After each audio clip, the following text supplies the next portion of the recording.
Glacier पिघलने से सैलाब का खतरा। गिलगित बल्तिस्तान में दर्जा हरारत बढ़ने के बायस रवां हफ्ते ग्लेशियर पिघलने से सैलाब का खतरा बढ़ गया है।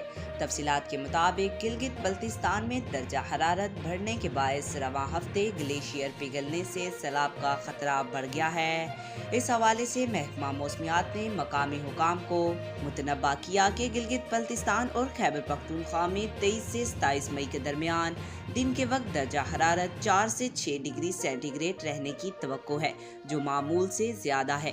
महकमा मौसमियात ने खित्ते में रवां हफ्ते मुमकिना glacier lake outburst, flood के वाकयात और सैलाब से खबरदार किया गया है। घलूफ और फ्लड सैलाब से गिलगित बल्तिस्तान और खैबर पख्तूनख्वा के जिला चित्राल के बर्फ से ढके हुए और बर्फानी इलाके मुतासिर होने का अमकान है।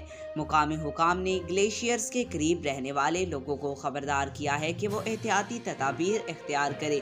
सियाहों को भी बारिश के दौरान मोहतात रहने का मशवरा दिया गया है। आज तक के लिए इतना ही। मजीद ऐसी मालूमाती वीडियो देखने के लिए हमारे चैनल को सब्सक्राइब करें।